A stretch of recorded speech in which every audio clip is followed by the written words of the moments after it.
Bang review kolam yang tanpa rangka itu dong. Maksudnya ini. Oke, di sini saya akan review kolam tanpa rangka, tanpa saya tambah-tambahin maupun saya kurang-kurangi. Saya akan review jujur dan saya tidak di-endorse oleh penjual kolam manapun. Jangan kemana-mana, tetap di loopfish.id.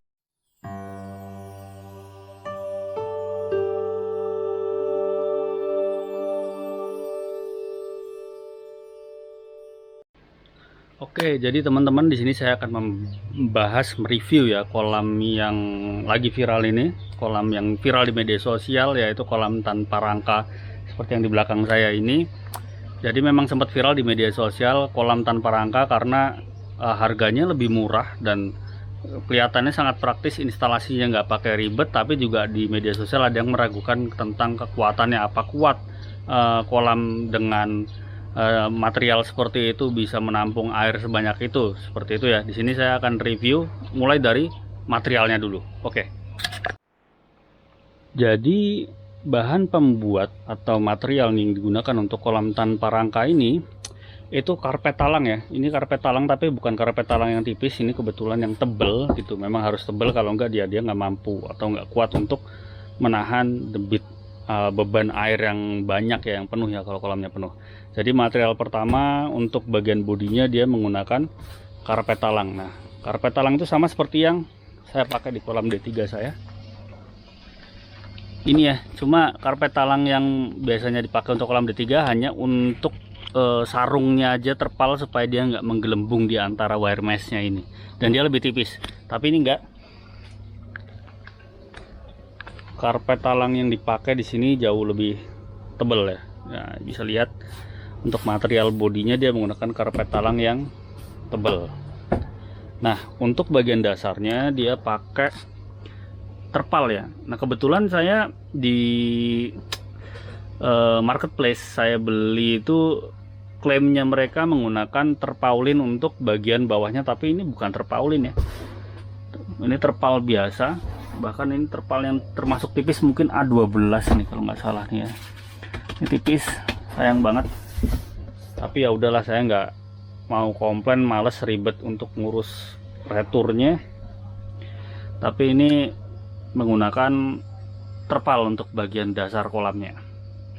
Nah, berikutnya untuk penyambungnya gitu, mereka menyambung antara terpal dengan karpet talangnya itu menggunakan lem kuning. Seperti itu ya, dia menggunakan lem kuning.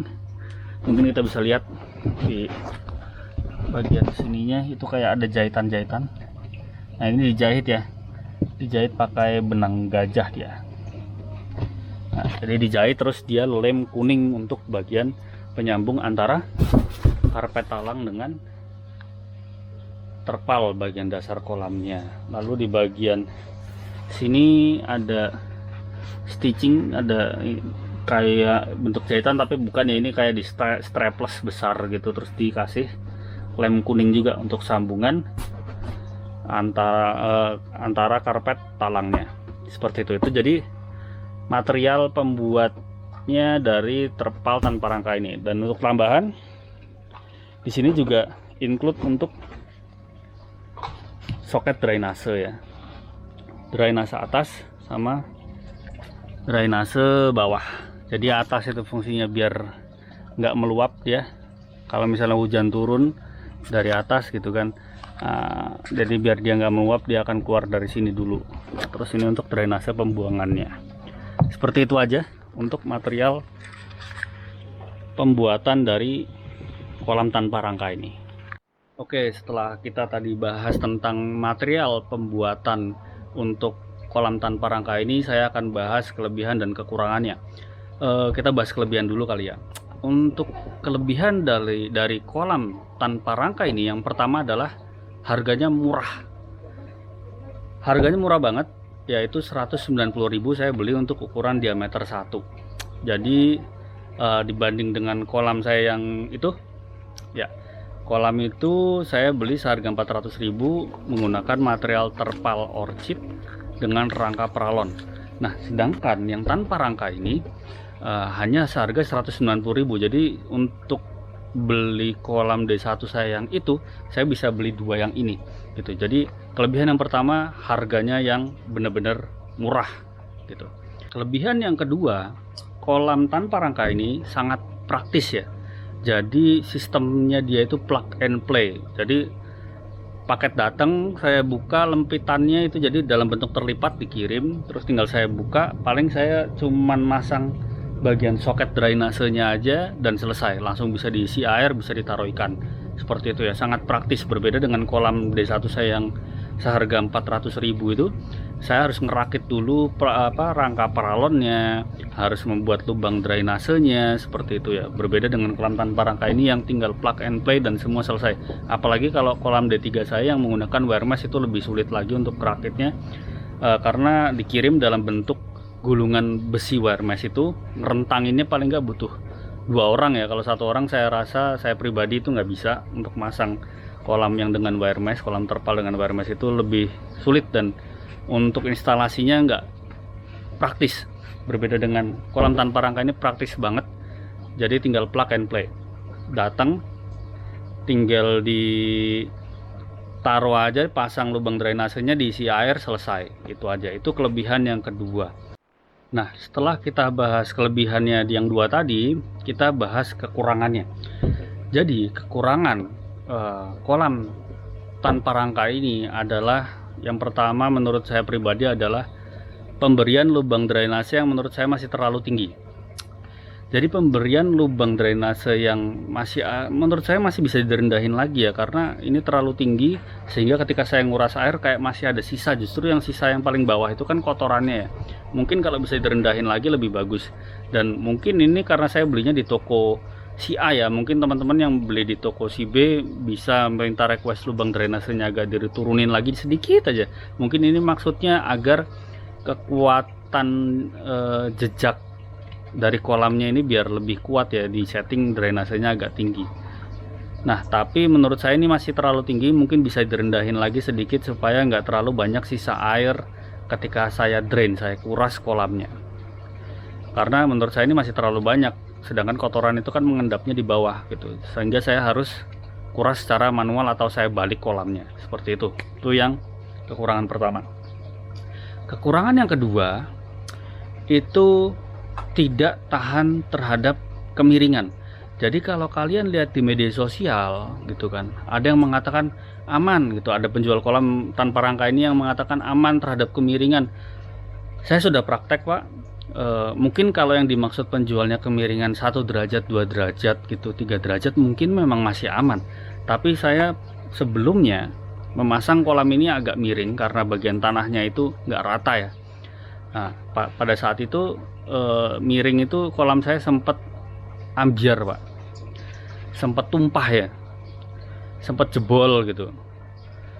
Dan pada saat itu kebetulan saya isi ikan 30 ekor, ikan yang sudah besar-besar ukuran konsumsi gitu. Jadi saya pakai kolam ini untuk pemberokan, kebetulan 30 ekor besar dan tumpah semua ikannya ke tanah gitu. Jadi kalau kalian ingin memasang kolam tanpa rangka ini, pastikan tempatnya memang benar-benar datar.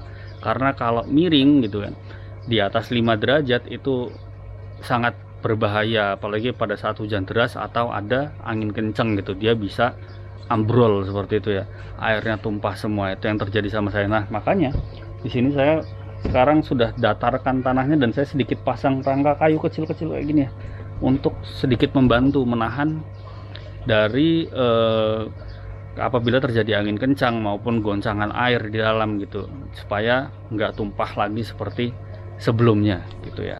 Nah, yang kekurangan yang ketiga adalah kemungkinan bocornya pada sambungan lem kuning di bagian dasar kolam. Jadi sambungan di antara bagian dasar terpalnya dengan karpet talangnya itu kan disambung pakai lem dan jahitan. Nah, itu memang agak riskan untuk bocor. Bahkan pembelinya mengatakan dan mengirimkan juga dalam paket pembeliannya itu lem kuning apabila terjadi kebocoran di bagian sudut kolamnya. Memang bisa ditambal ya, cuman kita kan kalau pengen beli pengennya ya udah langsung beres gitu kan. Nah, itu aja sih untuk masalah kekurangan yang ketiga ya, kebocoran di bagian sambungan antara karpet talangnya dengan terpalnya. Nah, kekurangan yang keempat adalah tingkat kekuatan karpet talang terhadap beban tekanan air yang banyak. Jadi kalau karpet talang seperti ini, karpet tanpa rangka seperti ini, saya belum bisa memastikan kekuatan untuk ukuran yang lebih besar. Kalau D1 ini masih it's okay lah, karpet talangnya mampu menahan tekanan samping gitu kan. Nah, kalau kolamnya makin besar, maka tekanan sampingnya itu berarti kan makin kuat. Tekanan samping itu tekanan air ke samping kolam, bukan cuman ke dasar ya, tekanan ada juga tekanan kolam ke samping. Nah, makin banyak airnya, maka tekanannya makin kuat. Nah, dari analisa saya pribadi, kalau untuk ukuran D1 atau maksimal D2 itu mungkin masih kuat menahan beban airnya. Adapun D3 mungkin kuat di awal, tapi nggak tahu keawetannya setelahnya ya, mungkin dia bisa jebol juga gitu. Karena untuk ukuran kolam D3 dengan kapasitas 5.600 liter air, tekanan sampingnya itu lumayan kuat, Pak. Jadi yang ditakutkan karpet talangnya itu mungkin sambungannya, lemnya itu nggak kuat untuk menahan tekanan air, sehingga bisa berpotensi untuk jebol. Akhirnya kan rungkat. Kalau di awal kalian udah pasang kolam tanpa rangka ini diameter 3, masukin ikan dan segala macam, ikannya udah besar misalnya, terus di tengah jalan jebol, itu kan rugi kalian gitu kan. Jadi saya sarankan kalau teman-teman mau beli kolam tanpa rangka ini ya D1 maksimal D2, itu sih untuk kekurangan yang keempat. Oke, jadi kesimpulannya bagi teman-teman yang mau membeli ya, ada niat untuk membeli kolam tanpa rangka ini, menurut saya nggak masalah, silahkan kalau mau beli gitu kan.